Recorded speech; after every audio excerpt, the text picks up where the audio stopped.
You've built a product, you've gained traction, and you finally have a term sheet in your inbox. It's probably the most exciting and stressful time in your life, right? I think every early stage founder, when they get their first term sheet, have the same question. What does this term sheet mean for me and my company beyond the money and valuation? Hi, I'm Preksha, a corporate lawyer with Campus Fund.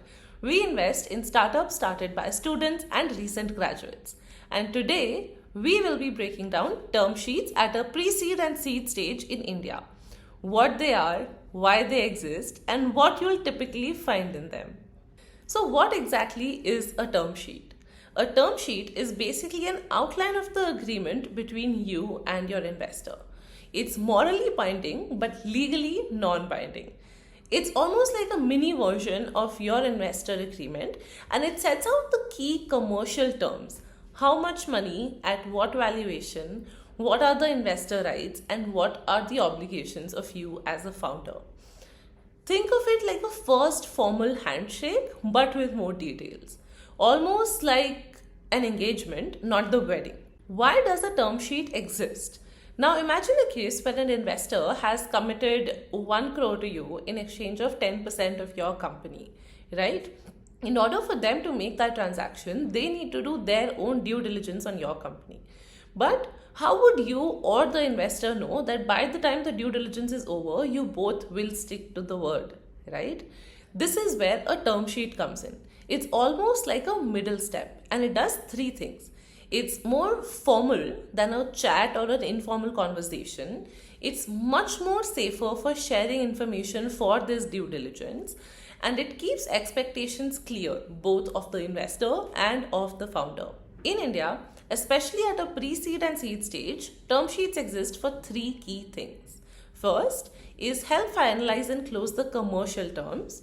Second, provide upfront clarity on the terms of the agreement and reduce misunderstandings. And third, protect both the founders and the investors, right? Because once a term sheet is with the founder, they have the confidence that, okay, the money is going to come in, and they can start planning for what they will do with that money, how they'll make their key hires. And even for an investor, it's a safety net because they know that now the founder is not going to be reaching out to other investors and shop for better offers and investments. Okay, now that we've talked about what term sheets are and why they exist, let's talk about what you can typically expect to see in a pre-seed or seed stage term sheet in India. Now, when you first look at a term sheet, it may look intimidating, right? It could go anywhere from 1 to 2 pages to 10 to 15 pages as well. But they all have a few common themes that are almost always covered. So let's talk about them. First is investment and valuation. This is how much money you're getting for what percentage of your company. Second is instrument type. What kind of an instrument? It could be equity, convertible notes, iSafe, etc. that the investor is getting in exchange for their money. Third is founder vesting. And this is very interesting because at an early stage, a big part of the bet that the investors have is also on the founders, which means that the founder may have a lot of stake in the company, but it gets vested to them over generally 4 to 5 years. Term sheets generally also have terms on reverse vesting and lock-in periods for founders as well. You will also always find a term on board and observer rights. This is to decide who all gets to be a part of the board and who all get to have a final say. You'll also have a clause on reserve matters. Now, these are situations where you have to take your investor into confidence before you make certain decisions. Then there will be a term around liquidation preference, which is who gets paid first if things go south. Then there is anti-dilution.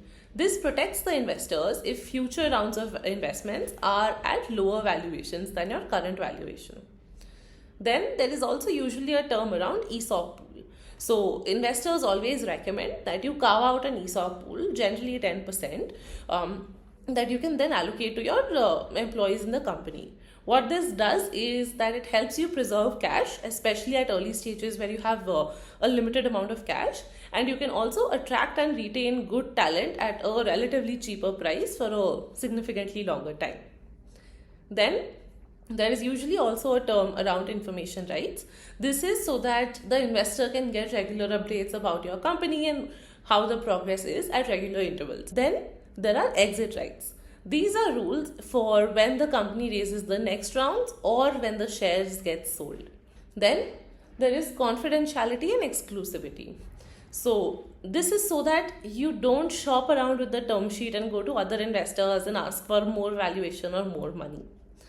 Then there are a lot of other investor rights as well, which based on the preference of investors, they could change on how many things they mention in the term sheet, how many things come directly in the SSA or the SHA. But generally things like ROFR, which is right of first refusal or right of first offer, or tag rights or preemptive rights, etc. These things sometimes also get mentioned in the term sheet. And last but not the least, expenses.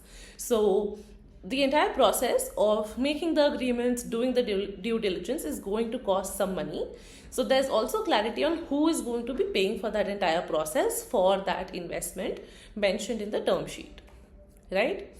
So these are generally the things that you have in a pre-seed or seed stage term sheet in India.